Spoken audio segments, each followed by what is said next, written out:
بسم اللہ الرحمن الرحیم نحمدہ ونصلی علی رسولہ الکریم اما بعد فاعوذ باللہ من الشیطان الرجیم بسم اللہ الرحمن الرحیم رب اشرح لی صدری ویسر لی امری واحلل عقدۃ من لسانی یفقہوا قولی۔ سورۃ المرسلات 50 آیتیں ہیں اور 2 رکوع ہیں اور یہ مکی صورت ہے۔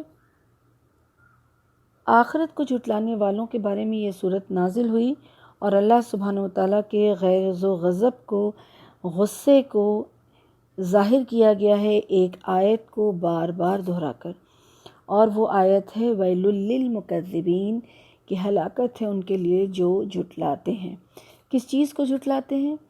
آخرت کو جھٹلاتے ہیں، قیامت کو جھٹلاتے ہیں، جزا اور سزا کے دن کو جھٹلاتے ہیں، دوبارہ اٹھائے جانے کو جھٹلاتے ہیں، اور جہنم اور جنت کو جھٹلاتے ہیں۔ تو ایسے لوگوں کے لیے بہت ہی غضبناک اللہ سبحانہ وتعالیٰ ہوئے، اور یہاں ان کے بارے میں ہی بتایا گیا ہے کہ ان کا کیا حشر ہونے والا ہے۔ سورت اس طرح سے شروع ہوتی ہے، بسم اللہ الرحمن الرحیم والمرسلات عرفا فالعاصفات عصفا والناشرات نشرا فالفارقات فرقا فالملقیات ذکرا۔ ان 5 آیتوں میں اللہ سبحانہ وتعالیٰ نے قسم اٹھائی ہے، اور کس کی قسم اٹھائی ہے؟ اس میں مفسرین نے کسی نے کہا ہے کہ فرشتوں کی قسم اٹھائی ہے، کسی نے کہا ہے وحی کی قسم اٹھائی ہے، کسی نے کہا کہ انبیاء کرام کی قسم اٹھائی ہے، اور کسی نے کہا کہ ہواؤں کی جو ہے وہ قسم اٹھائی ہے۔ اب یہ اختلاف نہیں ہے، بلکہ آیتیں جو ہیں وہ میننگ کے لحاظ سے جو ہے اس کی تفسیر کی گئی ہے اور ان لوگوں نے معنی لیا ہے، لیکن کوئی بھی غلط نہیں ہے۔ آئیے ہم ایک ایک دیکھیں گے تو انشاءاللہ ہم خود سمجھیں گے کہ کیا ہے۔ زیادہ تر مفسرین نے اس آیت میں جو باتیں ہیں اس کو ہوا سے ریلیٹ کر کے لیا ہے کہ اللہ سبحانہ وتعالیٰ نے ہواؤں کی قسم کھائی ہے۔ تو والمرسلات عرفا، ان ہواؤں کی قسم جو دھیرے دھیرے چلتی ہے۔ اب ہواؤں کی قسم جو دھیرے دھیرے چلتی ہے، اب عرفا جو ہے وہ کہا جاتا ہے جیسے کہ ایک کمیونٹی کا جو ایک کسٹم ہوتا ہے، ایک جو رواج ہوتا ہے، عرفا کا معنی وہ ہوتا ہے، یعنی ایک ساتھ آنا اس کا معنی لیا گیا ہے۔ تو اگر ہم ہوا لیں تو ہوا بھی جو ہے وہ ایک ساتھ آتی ہے، ایک کے بعد آتی چلی جاتی ہے، پے در پے آتی ہے، اور فرشتے بھی آسمان سے ایک ساتھ اللہ کے حکم سے نازل ہوتے ہیں، اور پے در پے ایک کے بعد نازل ہوتے چلے جاتے ہیں۔ اسی طرح سے والعاصفات عصفا، کہ پھر وہ بہت ہی تیزی سے چلتی ہے، تیز ہو جاتی ہے۔ تو ہوا بھی جو ہے وہ آندھی طوفان اور تیزی اختیار کرتی ہے، اور اسی طرح سے جو فرشتے ہیں وہ نوری مخلوق ہیں، تو وہ بھی ایک نور کی سپیڈ میں، ایک لائٹ کی سپیڈ میں، جتنا سپیڈ ایک لائٹ کا ہوتا ہے اسی سپیڈ میں وہ بھی آسمان سے دنیا تک وہ اللہ کے حکم سے وہ آتے ہیں۔ اسی طرح سے والناشرات نشرا، یعنی کہ بادلوں کو اٹھا کر پھیلا دیتی ہے۔ اب یہ معنی ہوا کو لیتے ہیں تو یہ آئے گا کہ بادل کو پھیلاتی ہے اور اٹھاتی ہے اس طرح سے۔ اور فرشتے بھی کیا کرتے ہیں؟ اللہ سبحانہ وتعالیٰ کے میسج کو پھیلاتے ہیں، اللہ سبحانہ وتعالیٰ کے احکام کو جو وہ دنیا میں تیزی کے ساتھ لے کر کے آتے ہیں، تو وہ پھر اللہ سبحانہ وتعالیٰ نے جس کو بھی حکم دیا ہوتا ہے، اگر وہ وحی کی شکل میں آتا ہے تو نبیوں کو، اگر وہ الہام اور القاء کی شکل میں آتا ہے تو نیک لوگوں کو، یا جس کے لیے اللہ کی مرضی ہو اس کو، تو پھر اس طرح سے فرشتے جو ہیں اس کو پھیلاتے ہیں۔ تو اور پھر آتا ہے فالفارقات فرقہ، یعنی کہ وہ جو ہوا ہے، اس کا معنی اگر ہم ہوا لیتے ہیں تو ہوا یعنی کہ بادلوں کو جو ہے وہ الگ الگ کرتی ہے، پھاڑتی ہے، اور فرشتے کو، اگر فرشتے کا معنی اگر ہم لیتے ہیں تو فرشتے جو میسج یا جو وحی لے کے آتے ہیں، اللہ کے احکامات جو لے کر آتے ہیں، تو اس سے کیا ہوتا ہے، حق اور باطل میں فرق ہوتا ہے، تو وہ الگ الگ کرنے والی چیز ہے۔ تو اسی طرح سے علماء اور مفسرین اگر اس کا معنی الگ لیتے بھی ہیں تو وہ جو ہے وہ ایک لحاظ سے جو ہے وہ سیم ہی ہوتا ہے، آیتیں سیم ہوتی ہے، اس کا میننگ سیم ہوتا ہے، کوئی بھی غلط نہیں ہوتا ہے۔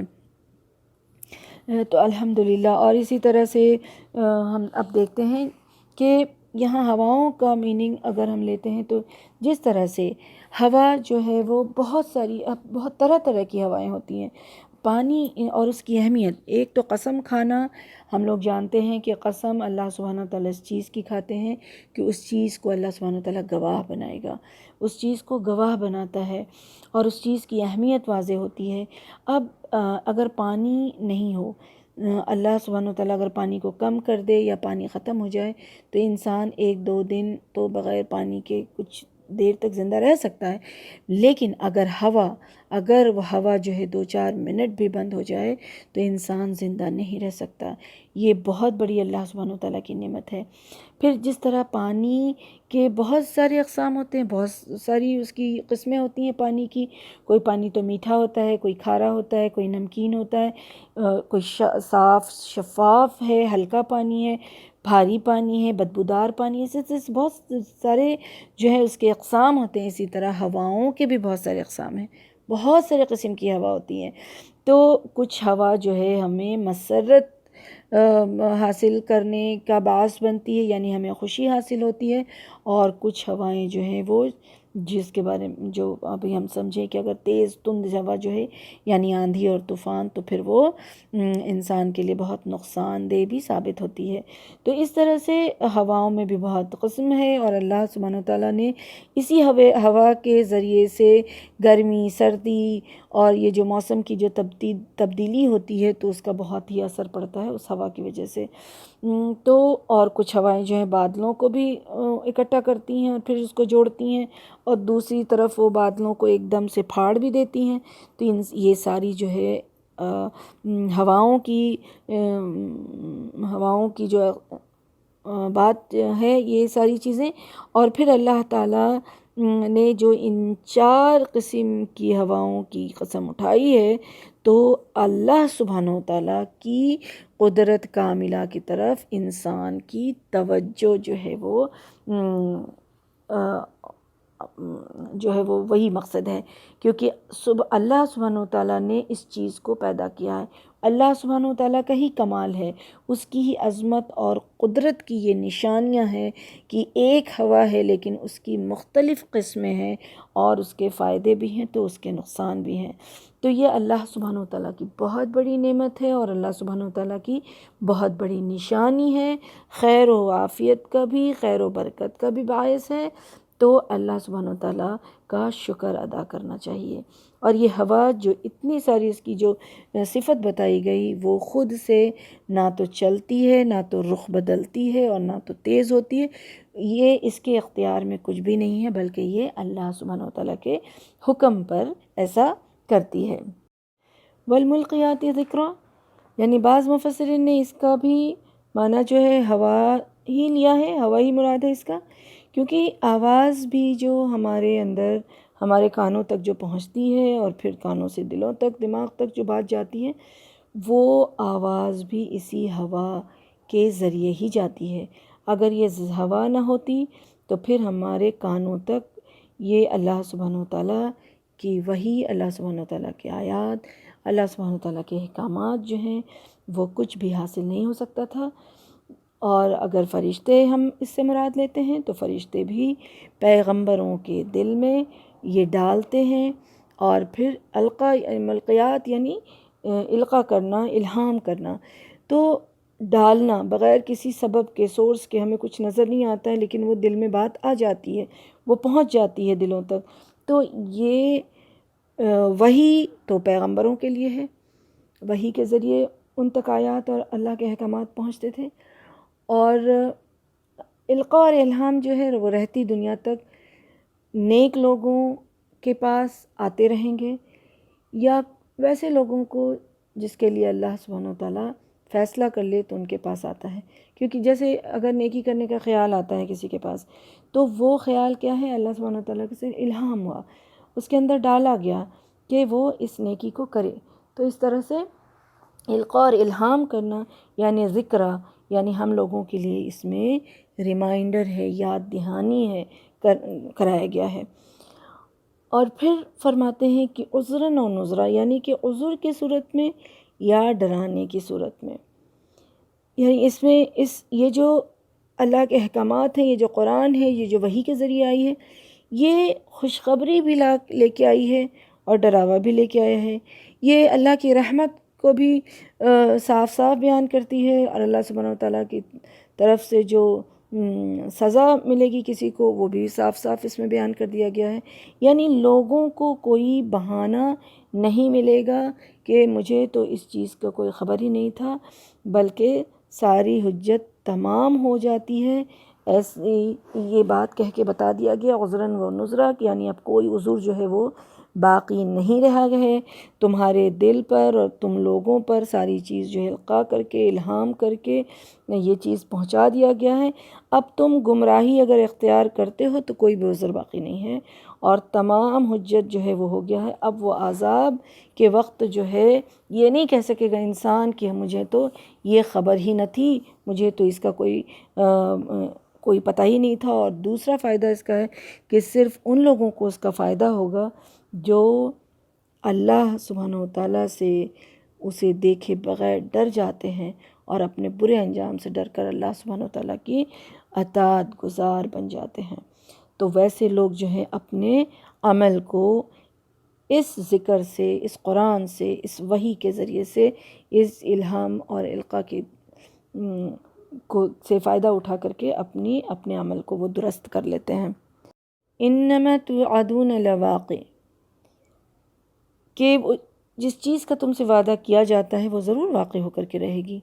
اللہ سبحانہ وتعالیٰ نے بہت ہی اہم چیز ہواؤں کی قسم اٹھائی اور شہادت کے شکل میں اس کو پیش کرنے کے بعد یہ فرمایا کہ جو ذات تمہارے لیے انتہائی اہم چیز، انتہائی ضروری چیز اگر دنیا میں پیدا کر سکتا ہے، اور تم اس سے فائدہ بھی اٹھاتے ہو اور کبھی کبھی تمہارے تباہی کا بھی وہ سبب بنتی ہے، تو کیا وہ ذات اس چیز کی قدرت نہیں رکھتا ہے کہ جزا اور سزا کا دن بھی وہ جس کا وہ وعدہ کر رہا ہے وہ لائے، اور ویسا پھر حساب کتاب لیا جائے، اور پھر کسی کو تو اس کی جزا ملے اور کسی کو تو اس کی سزا ملے اس کے اپنے اعمال کا. تو کیا وہ اس کی قدرت نہیں رکھتا ہے؟ بالکل رکھتا ہے، اور یہ واقع ہو کر کے ہی رہے گی. اب اللہ تعالیٰ فرماتے ہیں کہ قیامت کا منظر، کچھ نشانیاں بتا رہے ہیں کہ جب قیامت آئے گی تو اس وقت کیا ہوگا. یہ جو تم جس قیامت کو جھٹلا رہے ہو وہ قیامت آئے گی، اور دیکھو جب وہ قیامت آئے گی تو کیا ہوگا، جب ستارے بے نور ہو جائیں گے اور آسمان پھاڑ دیے جائیں گے اور پہاڑ ریزہ ریزہ کر کے اڑا دیے جائیں گے. اب ان 3 آیتوں میں بات بتائی گئی کہ قیامت کا منظر کیا ہوگا. ستارے جو آج دمک چمک رہے ہیں، خوبصورتی کا ایک نشان بنے ہوئے ہیں، وہ ستارے بے نور ہو جائیں گے. اللہ سبحانہ وتعالیٰ اس کی روشنی، اس کی نور کو سلب کر لے گا، چھین لے گا، ہٹا دے گا اس سے، اور وہ بے نور ہو جائیں گے. اور کیا فرما رہے ہیں کہ آسمان پھاڑ دیا جائے گا، یعنی آسمان جو ہے وہ میں دروازے ہو جائیں گے، اور وہ جو آج جس نظام سے ایک چھت بنا ہے وہ چھت نہیں رہے گا بلکہ پھٹ جائیں گے اور دروازے ہو جائیں گے، اور اس سے پھر فرشتوں کا نزول ہوگا اس وقت ہر دروازے سے. وَإِذَا الْجِبَالُ نُسِفَتْ، اور پہاڑ جو ہیں وہ ریزہ ریزہ کر کے اڑا دیے جائیں گے. تو ستارے بے نور ہونا، ختم ہو جانا وہ، اور آسمان کا پھٹ جانا، یعنی زمین اور آسمان، چونکہ قیامت جب آئے گی تو ساری چیز ختم ہو جائے گی۔ یہاں جس چیز کا ذکر ہے وہی ہے کہ آسمان بھی پھٹ جائے گا، یعنی آسمان بھی نہیں رہے گا، ٹکڑا ٹکڑا ہو جائے گا، اور جو پہاڑ آج زمین کو تھامے ہوئی ہے، جس پہاڑ کی وجہ سے بہت سارے جو زمین پر اس کے ذریعے سے اللہ سبحانہ وتعالیٰ جو ہے وہ پانی کا انتظام، بادل جس سے ٹکرا کے جو پانی نکلتا ہے، وہ ساری چیزیں جو آج ہو رہی ہے، اور زمین جو ہچکولے کاٹی تھی اور اس کو یہ جو سنبھال کے رکھی ہوئی ہے، اللہ سبحانہ وتعالیٰ اس کو ریزہ ریزہ کر کے اڑا دے گا۔ اور پھر اس پہاڑ کے بارے میں جو قرآن میں اس کا ذکر طرح طرح سے آتا ہے کہ جب قیامت واضح ہوگی تو اس پہاڑ کو چلا دیا جائے گا، یعنی ہلا دیا جائے گا، جو سور کے پھونکے جانے کی وجہ سے جو ہلچل مچے گی تو پہاڑ جو ہیں ہل جائیں گے، اور یہ ہل کر کے ٹکرائیں گے ایک دوسرے سے، پھر ٹوٹ پھوٹ جائیں گے، پھر اکھاڑ دیے جائیں گے، اور پھر آتا ہے کہ پھر یہاں کیا ہے کہ وہ ریزہ ریزہ کر کے اڑ جائیں گے، اور اڑنے کے بعد وہ ریت کی طرح پوری زمین چٹیل میدان ہو جائے گی۔ تو اس طرح سے قیامت کے کچھ نشانیوں کا ذکر یہاں پہ آیا کہ یہ قیامت جب آئے گی تو یہ کچھ ہونے والا ہے۔ اور پھر قیامت کا منظر، کہ جب قیامت کا منظر آئے گا، جب قیامت واقع ہو جائے گی تو پھر کیا ہوگا؟ پھر ہوگا وَإِذَا الرُّسُلُ اُقِّتَتْ، یعنی جو ایک وقت مقرر کیا گیا ہے وہ وقت پر رسولوں کو جمع کیا جائے گا، یعنی جب سارا نظام جو ہے وہ درہم برہم ہو جائے گا، آسمان اور زمین سب کچھ جو فنا ہو جائے گی، تو قیامت جب قائم ہو جائے گی تو تمام لوگوں کو تو اٹھا لیا جائے گا، قبروں سے زندہ کر کے نکالا جائے گا، اٹھایا جائے گا، دوبارہ زندہ ہوں گے وہ لوگ۔ تو اس میں جب آخرت میں حشر کے میدان میں جب سب جمع ہوں گے تو سب سے پہلے رسولوں سے اپنی اپنی امت کے متعلق شہادت لی جائے گی۔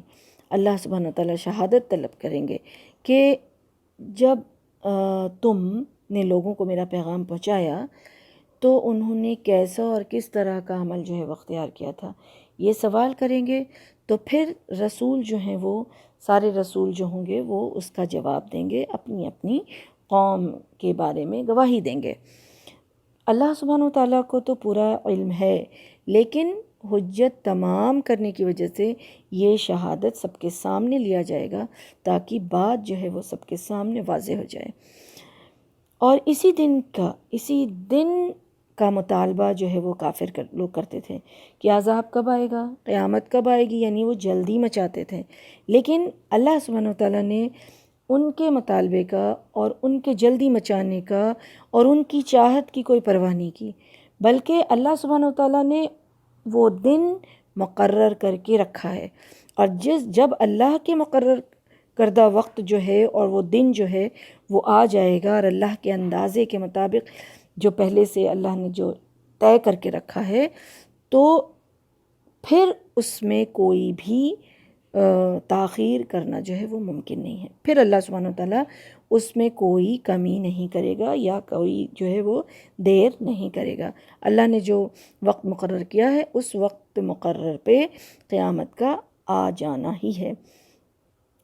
تو یہ ایک مقرر وقت جب آ گیا تو اس میں تاخیر نہیں کی جا رہی تھی۔ اب اس کی وجہ بتائی کہ جتنی مدت اللہ کے یہاں اس دنیا کیا ہے، دارالامتحان ہے، امتحان کی جگہ ہے، اس کے لیے مقرر کیا تھا، یعنی ایگزام کا ایک ٹائم جو فکس ہوتا ہے، تو اللہ سبحانہ وتعالیٰ نے دنیا میں رہ کر کے جو لوگ ایگزام دے رہے ہیں، جو امتحان دے رہے ہیں، اس کا وقت مقرر ہے، وہ پورا ہو جائے گا، اور تمام لوگوں کے لیے امتحان کا نتیجہ جو ہے وہ بولنے کا وقت آ جائے گا، یعنی رزلٹ کا ٹائم آ جائے گا۔ تو یوم الفصل اس کو کہا گیا، یوم الفصل یعنی فیصلے کا دن یعنی کہ رزلٹ کا دن، رزلٹ نکل جائے گا اس دن، نتیجے کا دن، فیصلہ سنایا جائے گا کہ کون جنت کا مستحق ہو گیا اور کون جو ہے وہ جہنم کا، دوزخ کا مستحق ہوا۔ اور پھر اس کا دوسرا معنی یہ بھی لے گیا کہ جدائی ڈالنا، تو وہ بھی ہے کہ مطلب یہ ہے کہ جب رزلٹ نکل جائے گا، جب قیامت واقع ہوگی اور جب سزا اور جزا کے متعلق فیصلہ کر دیا جائے گا، تو جس دن اللہ تعالیٰ فرمانبرداروں اور اللہ کے نافرمانوں کے درمیان جدائی ڈال دے گا، یعنی کہ ان دونوں کا الگ الگ انجام ہوگا، تو الگ الگ انجام ہوگا تو دونوں جدا جدا ہو جائیں گے، تو اس لیے اس کو فیصلے کا دن بھی کہا جاتا ہے اور جدائی کا دن بھی کہا جاتا ہے، یوم الفصل کو۔ الم نہلک الاولین، کہ کیا ہم نے پہلے لوگوں کو ہلاک نہیں کر دیا؟ ثم نتبعہم الآخرین، پھر انہی کے پیچھے بعد والوں کو چلتا کریں گے۔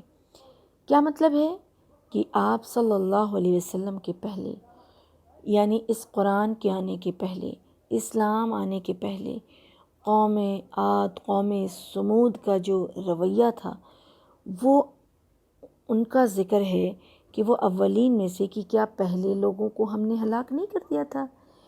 انہوں نے جو نافرمانی کی، انہوں نے جو سرکشی کی، تو ہم نے ان کو تباہ برباد کر دیا، اور یہی ہمارا دستور ہے۔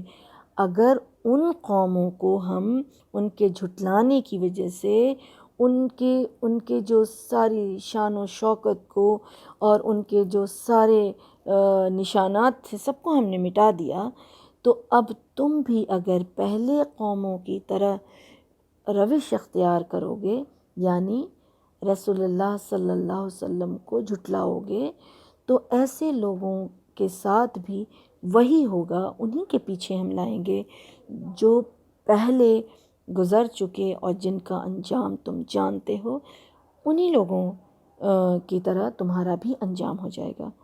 یعنی ایسے لوگوں کے کرتوتوں کا یہی حال ہونے والا ہے اور یہی سلوک ان کے ساتھ ہونے والا ہے۔ کذالک نفعل بالمجرمین، اور ایسے مجرموں کے ساتھ ہم ایسا ہی کرتے ہیں، اور جو جھٹلانے والے ہیں اور جو سرکشی کرنے والے ہیں، نافرمانی کرنے والے ہیں، ویسے مجرموں، ایسے جھٹلانے والے کے لیے ہلاکت ہی ہلاکت ہے۔ یعنی ہمارا دستور ہی یہی ہے،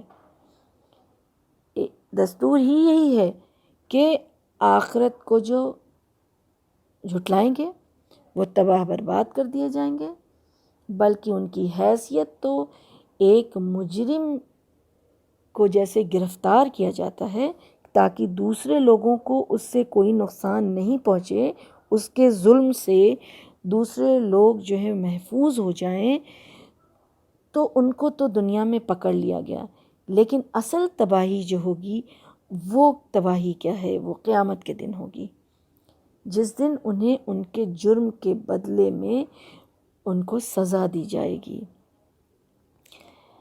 اب اللہ تعالیٰ یہ فرما رہے ہیں کہ الم نخلقکم من ماء مہین، یعنی تم اپنے وجود کے اوپر غور و فکر کرو کہ تم یوم آخرت کو جو جھٹلا رہے ہو، تو تمہارا وجود کیا ہے؟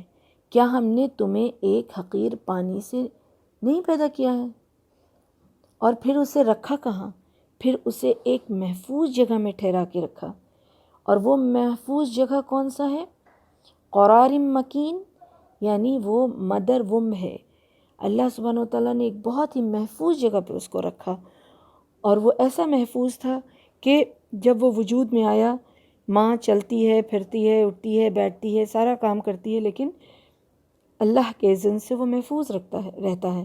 لیکن اللہ یہ کہ اگر کوئی اسی طرح کو کوئی ایکسیڈنٹ ہو جائے یا کوئی ڈس آرڈر ہو جائے باڈی میں، سسٹم میں، تو تبھی اس کو کچھ نقصان پہنچتا ہے، ورنہ وہ پوری طرح سے محفوظ رہتا ہے۔ اب کب تک محفوظ رکھتا ہے؟ اللہ سبحانہ و تعالیٰ نے جو ایک وقت مقرر کیا ہے، اور اللہ تعالیٰ یہ فرما رہے ہیں کہ ہم نے اندازہ مقرر کیا تو ہم کیا ہی اچھا اندازہ کرنے والے ہیں۔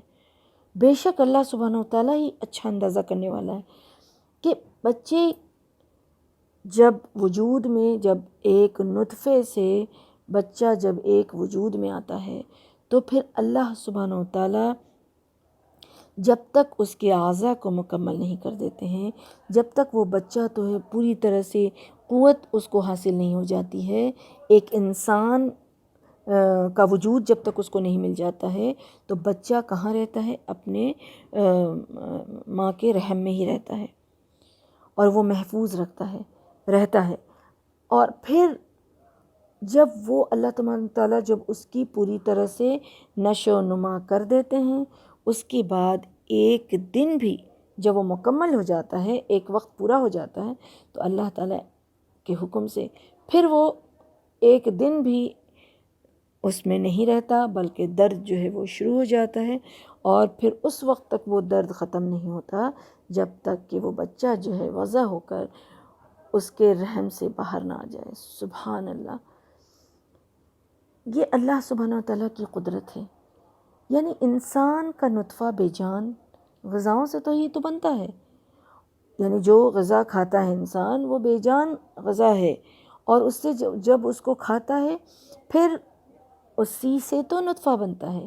اللہ نے اس کی نشو و نما کی، اس میں جان ڈالی، اور اسے ایک چلتا پھرتا جیتا جاگتا انسان بنا کر اللہ تعالیٰ کھڑا کر دیتے ہیں.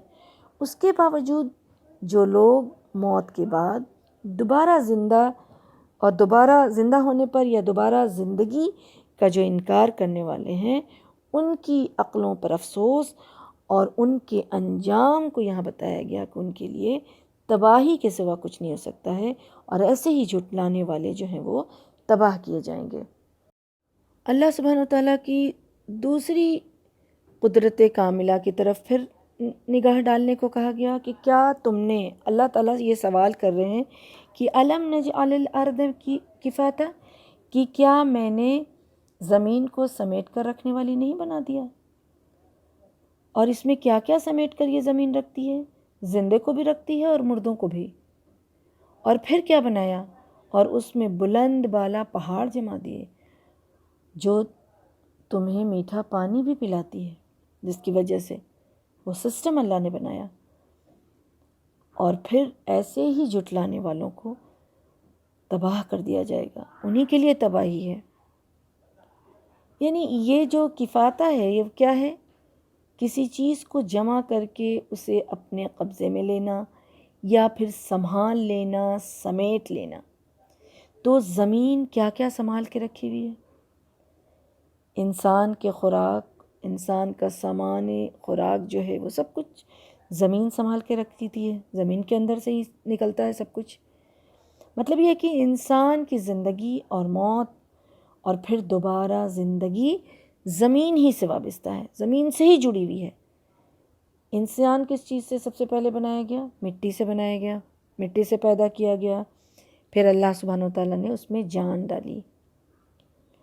پھر انسان زمین سے پیدا ہوئی ہوئی چیز کو کھاتا ہے، یعنی بے جان اشیاء کھاتا ہے، اور اس کی زندگی کے بقا کا وہ ذریعہ بنتا ہے.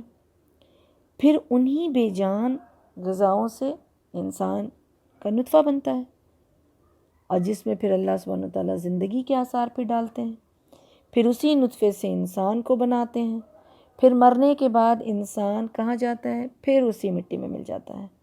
تو یہ جو سرکل، یہ جو سائیکل چل رہا ہے وہ مٹی سے مٹی تک، اور مرنے کے بعد بھی انسان جو ہے لاکھوں کی تعداد میں ہو یا کروڑوں اربوں کھربوں کی تعداد میں ہو، وہ زمین سب کو اپنے اندر محفوظ کر لیتی ہے.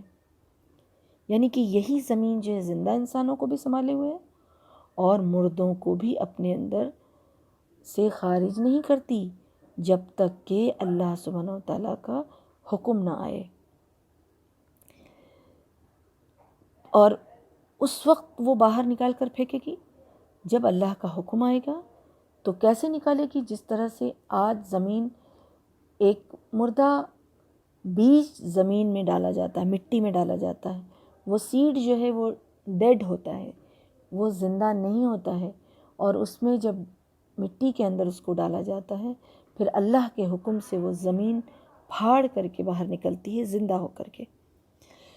تو اسی طرح سے انسان بھی زمین کو پھاڑ کر کے نکلے گا دوبارہ اللہ کے حکم سے.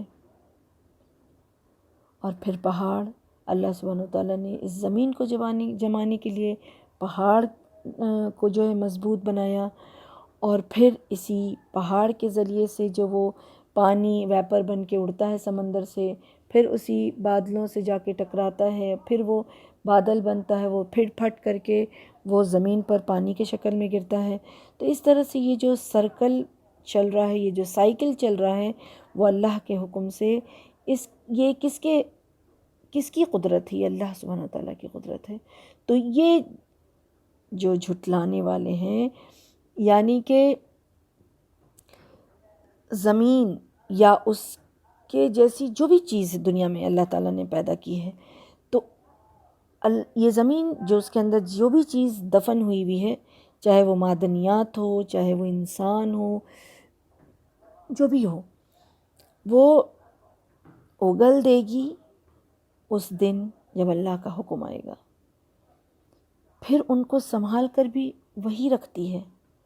تو آج ان چیزوں کو جو لوگ نہیں سمجھ رہے ہیں، جو اس چیز کو نہیں سمجھ رہے ہیں اور اس کو جھٹلا رہے ہیں، تو ایسے لوگوں کے لیے ہی شرمندگی ہوگی، ایسے لوگوں کے لیے ہی ندامت ہوگی، اور ایسے لوگوں کے لیے تباہی ہوگی۔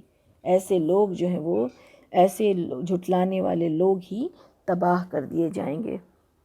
آج جو لوگ اس چیز کو نہیں سمجھ رہے ہیں، ان کے لیے وہ دن حسرت کا، ندامت کا اور تباہی کا ہی ہونے والا ہے، اور ان کو پھر یہ کہا جائے گا کہ چلو تم اسی دوزخ کی طرف، چلو اس سائے کی طرف جو 3 شاخوں والا ہے۔ اللہ اکبر! نہ وہ ٹھنڈی چھاؤں ہوگی اور نہ تپش سے ہی تم کو بچائے گی۔ ذی ثلاث شعب، تین شاخوں والی، لا ظلیل ولا یغنی من اللہب، اور وہ بچائے گی بھی نہیں اس چیز سے تم کو۔ انہا ترمی بشرر کالقصر، اور وہ اتنے بڑے بڑے شرارے اس کے نکلیں گے، پھیلیں گے جیسے محل، کأنہ جمالۃ صفر، اور وہ کیسے دکھیں گے؟ ایسے دکھیں گے جیسے کہ وہ زرد اونٹ ہیں اچھلتے ہوئے، اور ایسے ہی لوگوں کے لیے تباہی ہے۔ پھر کہا جا رہا ہے اور یہ بات بتائی جا رہی ہے، یعنی کہ یہ چیز بتائی گئی کہ اس دن ان لوگوں کو ہانک کر کے لے جایا جائے گا کس طرف؟ دوزخ کی طرف، اور اس دوزخ کی گرمی اور اس کے جو درختوں کے جو ان کو سایہ دیا جائے گا، وہ سایہ صرف نام کا ہوگا، مگر وہ ہوگا کیسا؟ وہ شدید گرم ہوگا، بہت زیادہ گرم، جو ان کو سایہ نہیں دے گی، کسی طرح کو کوئی ٹھنڈک نہیں دے گی، کسی طرح کو کوئی سکون پہنچانے کے لیے نہیں ہوگا، بلکہ اس کی بجائے وہ اپنی گرمی، اپنی تپش کی وجہ سے ان میں جو ہے اور بھی زیادہ گھبراہٹ اور بے چینی پیدا کر دے گی اس شخص کے اندر جو دوزخ میں لے جایا جائے گا۔ یہ سایہ اوپر اٹھ کر 3 بڑی شاخوں میں بڑھ جائے گی۔ یہ سایہ جو ہے اوپر کی طرف اٹھے گی اور 3 شاخوں میں بڑھ جائے گی، جس کا ذکر یہاں آ رہا ہے، اس کے آگے سے، اس کے پیچھے سے، اس کے اوپر سے، اور جب وہ اوپر سے اس طرح سے گرے گا کہ اس کو چاروں طرف سے پھر وہ گھیر لے گا۔ اللہ اکبر! اس دن اللہ کے فرمانبردار بندے عرش کے سائے تلے ہوں گے، اور نافرمانوں کو ایسا سایہ مہیا کیا جائے گا تو ان کے عذاب میں ہی صرف اضافہ ہوگا۔ یہ سایہ ان کو ان کے عذاب میں ہی اضافہ کرے گی۔ تو جہنم سے جو یہ اٹھنے والے جو شعلے ہوں گے، یہ جو شرارے ہوں گے، اتنے بڑے ہوں گے، یہ جو جہنم کی آگ کا جو شعلہ ہوگا تو اتنا بڑا ہوگا جیسے کہ بلند عمارت، بڑی بڑی جو عمارت ہوتی ہے اتنے بڑے اس کے شعلے ہوں گے، اور جب وہ بکھر کر کے ٹوٹ کر کے جب زمین پہ گرتا ہے، اور یعنی کہ وہ جب کوئی بھی چیز اوپر اٹھتی ہے تو پھر نیچے کی طرف گرتی ہے، تو وہ جب نیچے کی طرف گرے گا، جہنم کی طرف جب وہ گرے گا تو ایسا معلوم ہوگا جیسے جو ہے وہ زرد رنگ کا اونٹ جو ہے وہ اچھل رہا ہے۔ اللہ اکبر! تو یہ ہولناک منظر دیکھ کر جھٹلانے والوں کو پوری طرح پھر اس وقت تو یقین ہو جائے گا کہ ہم ہی اس دوزخ کے، اس جہنم کے ایندھن بننے والے ہیں۔ اور انہوں نے قیامت کے دن کا جو انکار کیا تھا نا، تو جو قیامت کا یہ نتیجہ ہے کہ ان کے لیے بس تباہی ہی تباہی ہے۔ اللہ سبحانہ وتعالیٰ کی عدالت لگنے کے بعد فیصلہ جب ہو جائے گا، ہونے کے بعد کا ذکر آ رہا ہے کہ ھذا یوم لا ینطقون، یہ وہ دن ہوگا جب بولنے کی بھی اجازت نہیں مل سکے گی، وہ بول نہیں سکیں گے۔ ولا یؤذن لہم فیعتذرون، اور انہیں یہ اجازت بھی نہ دی جائے گی کہ وہ کوئی عذر پیش کر سکیں۔ اور ایسے ہی لوگوں کے لیے، ایسے ہی جھٹلانے والوں کے لیے بار بار اللہ سبحانہ وتعالیٰ یہ کہہ رہے ہیں کہ ایسے جھٹلانے والوں کے لیے، اس دن کو جھٹلانے والوں کے لیے پھر تباہی ہی تباہی ہے۔ یعنی یہ وہ وقت ہوگا جب اللہ تعالیٰ کی عدالت لگ چکی ہوگی، مقدمہ جو ہے وہ کمپلیٹ ہو چکا ہوگا، فیصلہ کیا جا چکا ہوگا، اور ظالم لوگوں کے جو اعضاء ہوں گے ان سے بھی ان کے خلاف جو گواہی مل چکی ہوگی اور وہ جھوٹے قرار پا چکے ہوں گے، انصاف کا جو وہ تمام تقاضا جو ہے وہ مکمل ہو چکا ہوگا۔ اس کے بعد جو ہے مجرموں کو پھر اجازت بھی نہیں دی جائے گی کہ وہ اپنے آپ کو بری کرنے کے لیے کوئی اور راستہ چاہیں یا کچھ بول سکیں اور کچھ، یا پھر اپنا عذر پیش کر سکیں کہ ہم نے اس وجہ سے نہیں کیا، یعنی میرے ساتھ یہ ریزن تھا۔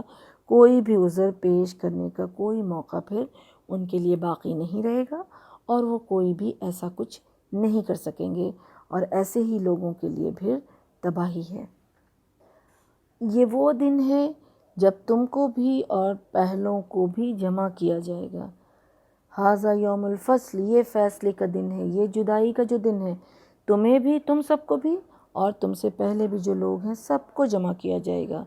فَإِن كَانَ لَكُمْ كَيْدٌ فَكِيدُونِ، اگر تم سب مل کر کے چاہو تو تمہارے پاس کوئی اگر چال ہے میرے خلاف تو چل کر کے دکھا دو۔ یعنی یہ چیلنج کیا گیا، جھٹلانے والوں کو یہ چیلنج کیا جا رہا ہے کہ یعنی کہ تم دنیا میں جو میری راہ روکنے کی ہزاروں کوشش کرتے رہے، چالیں چلتے رہے، لوگوں کے ذہن میں شک و شبہ ڈالتے رہے، میرے جو راستے پر چلنے والے تھے ان کو دکھ پہنچاتے رہے، انہیں اس طرح سے دیکھتے کہ جیسے وہ بہت بڑا مجرم ہے، پھر ان کا مذاق اڑانا، ان کو تکلیفیں دینا، اور ان کے ساتھ جو یہ تمہارا سلوک تھا، تو وہ ساری تدبیریں تم دنیا میں کر رہے تھے میرے خلاف، تو اس وقت تو میں نے تمہیں اختیار دیا تھا کہ تم اچھا کرو یا برا کرو۔ یہ دنیا کی بات ہو رہی ہے کہ ابو جہل اور بڑے بڑے جو سردار تھے اس وقت مکہ میں، جو اسلام کے خلاف بہت ساری چالیں چلتے رہے، تو انہیں کہا جا رہا ہے کہ اب آج تمہارے اگلے پچھلے سب جمع ہو، اب سب مل کر اپنی طاقت، اپنی قوت کا مظاہرہ دکھاؤ اور سوچ کر سمجھ کر سازش کے تحت کچھ تیار کر لو۔ دیکھو کہ تمہاری کوئی تدبیر آج کے دن کی تباہی سے تم کو بچا سکتی ہے کہ نہیں۔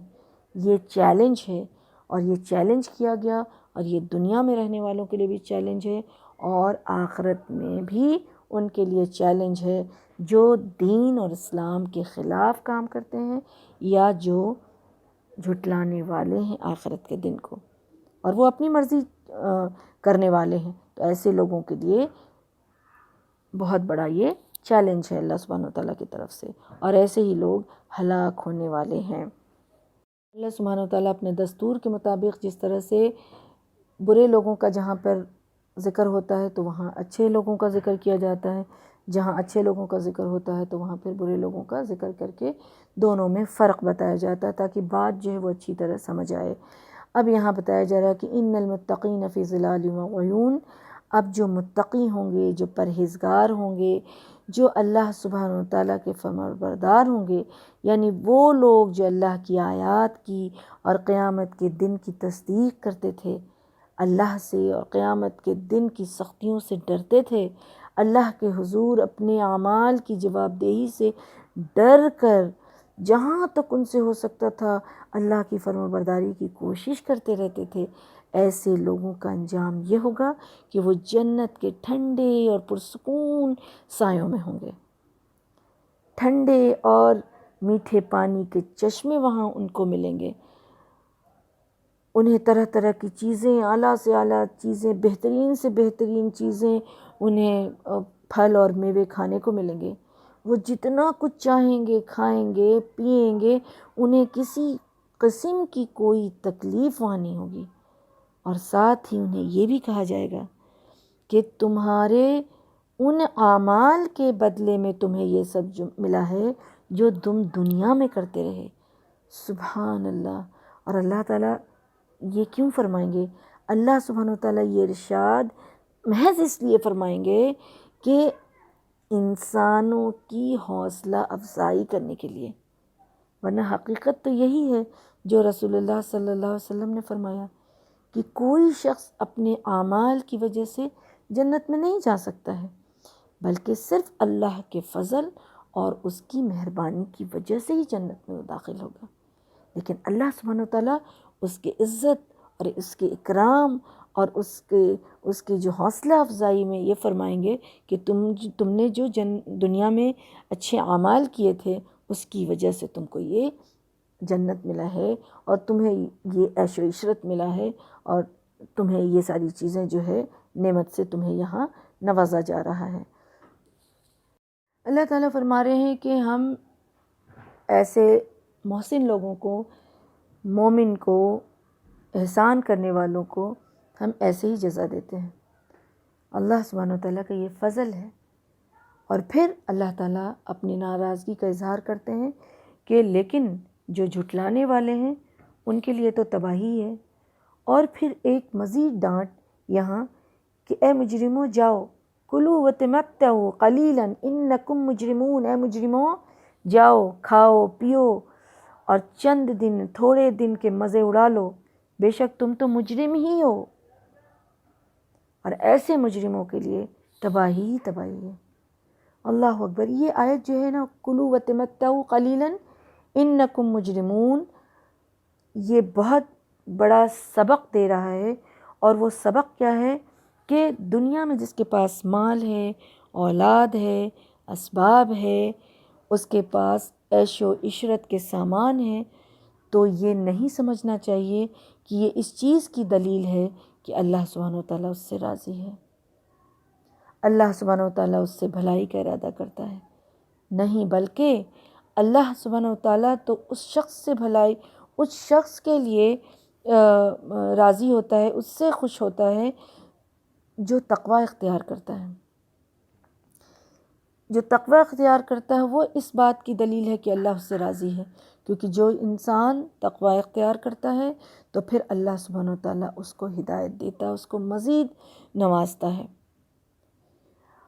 اللہ سبحانہ وتعالیٰ جس کے ساتھ بھلائی کا ارادہ کرتا ہے اس کو کیا دیتا ہے؟ مال و دولت دیتا ہے، اسے اولاد دیتا ہے، اسے دنیا کی عیش و آرام کی چیزیں دیتا ہے؟ نہیں۔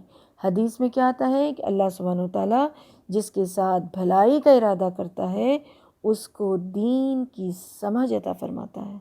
سبحان اللہ۔ تو مجھے اور آپ کو اللہ سبحانہ وتعالیٰ کا شکر ادا کرنا چاہیے، اللہ سبحانہ وتعالیٰ کا احسان ماننا چاہیے کہ اللہ سبحانہ وتعالیٰ نے ہمیں اور آپ کو اس کام کے لیے چنا کہ ہم اللہ کے دین کو سیکھیں، اللہ کے دین کو سمجھیں، اللہ کے دین پر عمل کریں اور اللہ کے پیغامات، اللہ کے دین کو آگے پہنچائیں۔ سبحان اللہ۔ تو یہ بہت بڑی آیت ہے، ہمارے لیے بہت بڑا سبق ہے اس میں، کیونکہ آج دنیا اسی کے پیچھے بھاگ رہی ہے، اسی کے پیچھے بھاگ رہی ہے اور اس چیز کو چھوڑ چکی ہے جو چیز اللہ سبحانہ وتعالیٰ کو راضی کرتی ہے، جو چیز کامیابی کے لیے کامیاب کرنے میں اس کی مدد کرے گی، اس چیز کو چھوڑ کر کے کس چیز کی طرف بھاگ رہی ہے؟ جو چیز اللہ سبحانہ وتعالیٰ تو مجرم کو بھی دیتے ہیں، جو چیز مجرم کو بھی دیتے ہیں۔ اللہ اکبر۔ پھر قیامت میں فرمایا جائے گا ایسے مجرموں سے کہ تم جو ہو وہ رکوع کرو، اور رکوع کرنے والوں کے ساتھ، یعنی جھکو جھکنے والوں کے ساتھ۔ وَإِذَا قِيلَ لَهُمُ ارْكَعُوا لَا يَرْكَعُونَ، جب انہیں جھکنے کے لیے کہا جائے گا اللہ کے سامنے تو وہ نہیں جھک سکیں گے، ان کی پیٹھ اکڑ جائے گی۔ یہ جھکنے سے مراد کیا ہے؟ یہ جھکنے سے مراد نماز ہے، کیونکہ اسلام، جو انسان اسلام کو قبول کرتا ہے، جو اپنے آپ کو ایمان والا کہتا ہے، اس کے لیے سب سے پہلی جو چیز ہے وہ ہے نماز، اور نماز کی ہی سب سے پہلے پرسش ہوگی، اس سے پوچھا جائے گا۔ تو سب سے پہلے جس چیز کی پوچھ ہوگی، تو قیامت کے دن ایسے لوگوں سے کہا جائے گا جھکنے کے لیے، تو وہ چونکہ دنیا میں وہ نہیں جھک رہے ہوں گے، تو آخرت میں بھی اللہ سبحانہ وتعالیٰ ان کی پیٹھ کو اکڑا دے گا اور وہ نہیں جھک سکیں گے۔ اور کہا جاتا ہے کہ یہ آیت جو ہے قبیلہ بنو ثقیف کے حق میں نازل ہوئی تھی، کیونکہ جب رسول اللہ صلی اللہ علیہ وسلم نے انہیں نماز ادا کرنے کے لیے کہا، انہیں حکم دیا، تو وہ کہنے لگے کہ نماز میں تو جھکنا پڑتا ہے اور جھکنے میں ہمیں شرم محسوس ہوتی ہے۔ تو ایسے لوگوں کے لیے اس دن تباہی تباہی ہے۔ ایسے لوگ قیامت کے دن اللہ کے حضور سجدہ کرنا اگر چاہیں گے بھی، لیکن وہ نہیں کر سکیں گے، کیونکہ وہاں جنت اور جہنم دیکھنے کے بعد جب سب چیز واضح ہو جائے گی تو کون نہیں چاہے گا کہ اللہ کے سامنے جھکے، لیکن وہاں وہ جھک نہیں سکیں گے، ان کی پشتوں کی پیٹھ جو ہے کڑ جائے گی۔ اور اس کا ذکر جو ہے سورہ قلم کی آیت نمبر 42 اور 43 میں آتا ہے۔ اللہ اکبر۔ اللہم لا تجل منہم، اللہم لا تجل منہم۔ اب جو آخری آیت ہے جس میں اللہ تعالیٰ یہ فرما رہے ہیں کہ فَبِأَيِّ حَدِيثٍ بَعْدَهُ يُؤْمِنُونَ، اے لوگوں، حق اور باطل میں جو سارا حق اور باطل کا سارا فرق بتا دینے کے بعد، ساری نصیحتیں سننے کے بعد، انسان کو نیک اور بد سمجھانے کے لحاظ سے اور اس سے آخرت کا انجام سمجھانے کے لحاظ سے، اس کو آگاہ کرنے کے لحاظ سے، ان ساری چیزوں کو جان لینے کے بعد، سمجھ لینے کے بعد، اس کا ذکر سن لینے کے بعد، یہ ساری چیزیں جو ہے تم نے کہاں سے سنی اور کہاں سے جانی اور کہاں سے سمجھی؟ قرآن سے۔ تو اس قرآن سے بہتر یہ جو قرآن ہے، جو اس چیز کی تعلیم دے رہا ہے کہ حق کیا ہے، باطل کیا ہے، صحیح کیا ہے، غلط کیا ہے، برا کیا ہے، اچھا کیا ہے، حق کیا ہے اور ناحق کیا ہے، یہ ساری چیزیں جب اللہ سبحانہ وتعالیٰ نے اس قرآن میں واضح طور پر بیان فرما دیا ہے، تو پھر اس قرآن سے بہتر کوئی اور چیز ہو سکتی ہے؟ پھر اگر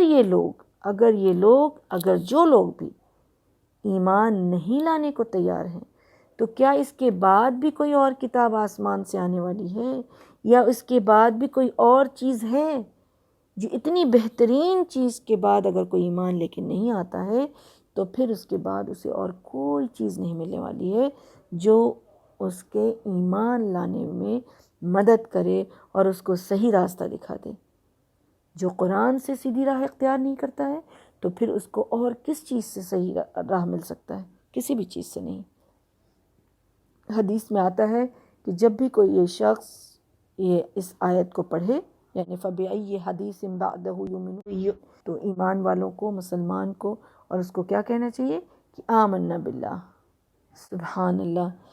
اس صورت سے ہمیں اور آپ کو جو سیکھنا ہے، اس میں اہم یہ ہے کہ ایک جو وہ آیت ہے کہ اللہ سبحانہ وتعالیٰ نے یہ غصے کی ڈانٹ جو کرائی کہ کلوا وتمتعوا قلیلا انکم مجرمون، کہ مجرم کہا کہ اے مجرم لوگ جاؤ کھاؤ پیو اور مزے کرو، تو پھر اپنی زندگی کا مشن صرف کھانا پینا، اچھا پہننا اور اچھی آرام کی زندگی گزارنا ہی نہیں ہونا چاہیے، بلکہ آخرت کی فکر کرنا۔